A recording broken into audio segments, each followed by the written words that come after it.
Halo, assalamualaikum warahmatullahi wabarakatuh. Apa kabar kalian semua? Kembali lagi bersama saya Elsafo. Baiklah guys, jadi hari ini saya akan melanjutkan review film dirilis Ertugrul, yaitu episode kedua part 2 nya. Saksikan ya, keep stay tune. Langsung saja kita masuk ke filmnya, check it out.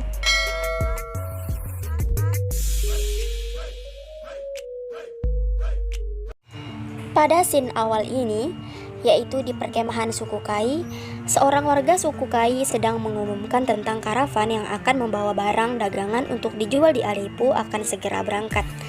Di sana terlihat Halime yang sudah mendapatkan cara untuk membantu permasalahan kain permadani tanpa sibuk bersama Aikis. Aikis dan semua orang khawatir karena cara yang disarankan oleh Halime yaitu menggunakan kotoran hewan. Mereka takut bagaimana kalau cara itu tidak berhasil. Lalu Halime pun menjelaskan mengapa kain yang dibawa kepada Ibu Haime itu terlihat pucat.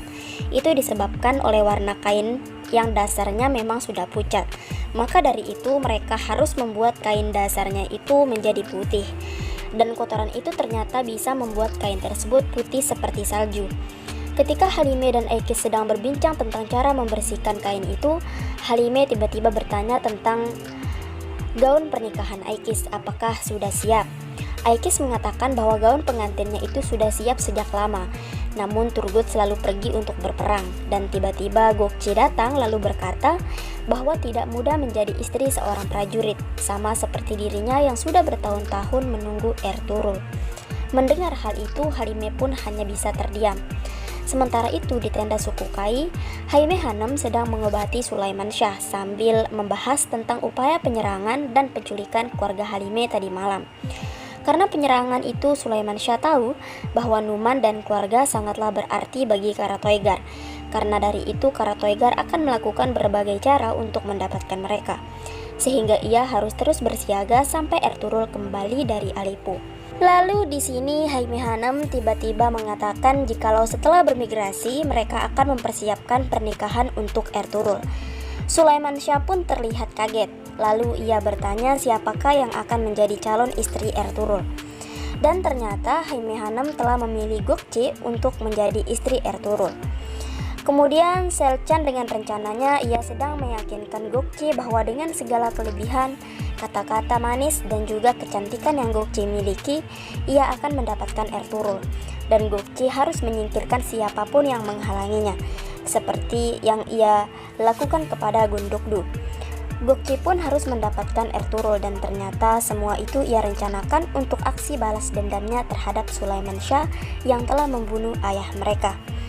Kemudian di sisi lain setibanya di Aleppo, Ertugrul pergi ke istana Sultan Al-Aziz dan bertemu dengan At-Tabi Sahabitin, paman dari Sultan Al-Aziz. Ia menyampaikan tujuannya bahwa ia menginginkan tanah Aleppo untuk persinggahan suku Kai. Lalu Sahabitin bertanya kepada Ertugrul apa yang dapat diberikan Ertugrul sebagai imbalannya. Lalu Ertugrul menjelaskan bahwa suku Kai memiliki 2000 prajurit yang akan berada di bawah komando Sultan Al-Aziz. Lalu Sahabitin mengatakan bahwa pengawal istana lebih banyak dari jumlah prajurit suku Kai, dan ia menolak permintaan Ertugrul dan mempersilahkan Ertugrul untuk pergi.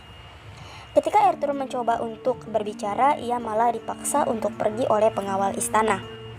Dan tanpa berpikir panjang lagi, Ertugrul pun melawan dan bertarung dengan para pengawal tersebut. Bukannya menghentikan pertarungan itu, Sahabitin membiarkan dan menonton aksi tersebut. Dan ternyata Sultan Al-Aziz pun menyaksikan aksi Ertugrul itu. Dengan kekagumannya kepada Ertugrul karena berhasil mengalahkan 3 pengawal istana sekaligus, sehingga Sultan Al-Aziz mengundang Ertugrul dan kesatrianya untuk makan malam bersama di istana.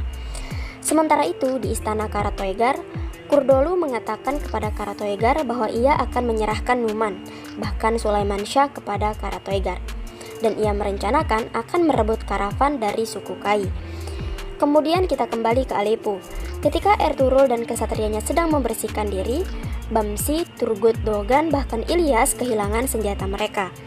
Mendengar hal itu membuat Ertugrul tampak marah kepada mereka, yang mana dengan kecerdasan dan kewaspadaannya senjata Ertugrul tidak hilang karena ia menyembunyikannya. Ketika makan malam bersama, Sultan Al-Aziz mereka membicarakan penyerangan Mongol dan pasukan salib. Lalu mereka juga membicarakan tentang Kesultanan Harzemşah dan Kesultanan Seljuk. Atabey Sabitin mengatakan mereka membutuhkan sekutu untuk berjuang bersama. Dan di tengah perselisihan antara kaum muslimin, mereka membutuhkan persatuan. Lalu Sultan Al-Aziz bertanya kepada Ertugrul perjanjian apa yang mereka inginkan. Lalu Ertugrul menjawab bahwa mereka membutuhkan tanah untuk suku Kai berlindung di musim dingin. Dan Sultan Al-Aziz pun menyinggung bahwa suku Kai akan meminta tempat berlindung di musim panas. Lalu mereka juga akan meminta wilayah Aleppo. Ertugrul pun membenarkan hal tersebut, lalu mengatakan bahwa ia di sana untuk menghapus kekhawatiran Sultan Al-Aziz. Tidak hanya itu pula, Sultan pun ingin memberikan hadiah sebagai timbal balik hadiah yang diberikan dari suku Kai. Namun ternyata hadiah itu adalah senjata para kesatria Ertugrul yang hilang tadi saat membersihkan diri. Dengan nada menghina, Sultan Al-Aziz mengatakan bagaimana ia mempercayai mereka, bahkan mereka tidak bisa menjaga senjata mereka saat keadaan damai.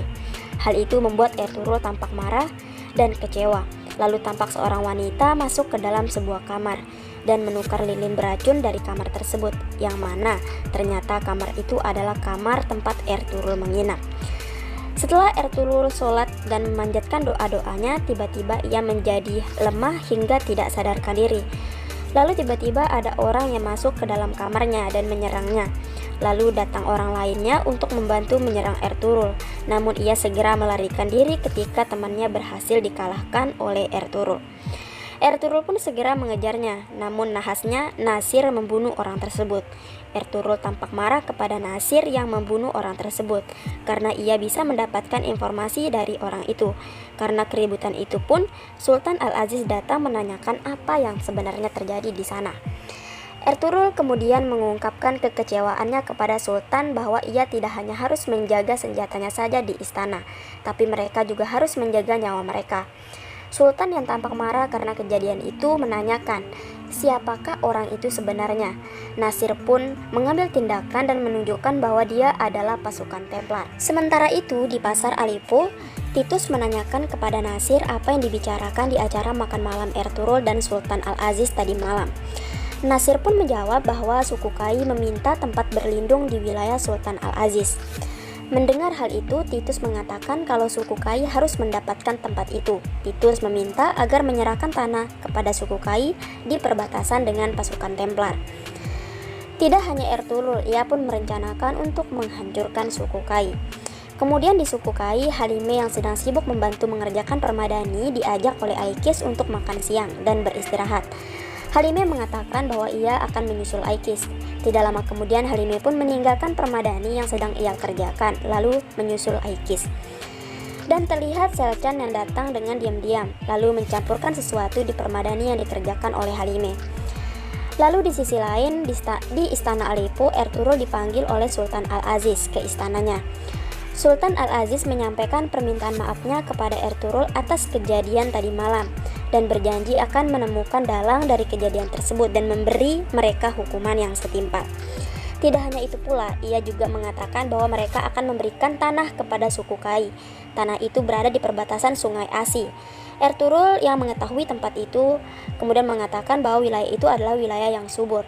Sahabetin mengatakan kalau tempat itu memiliki banyak musuh, dan Nasir juga menambahkan bahwa wilayah itu adalah perbatasan dengan mereka yang menyerang Ertugrul tadi malam. At-Tebi pun bertanya kepada Ertugrul apakah musuh yang mengintai sepadan dengan tanah itu. Ertugrul pun menjawab bahwa musuh membuat mereka semakin kuat dan tangguh.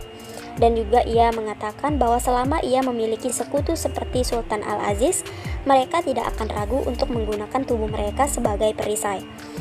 Halime dan Aikis kembali ke tempat pembuatan permadani setelah mereka makan siang.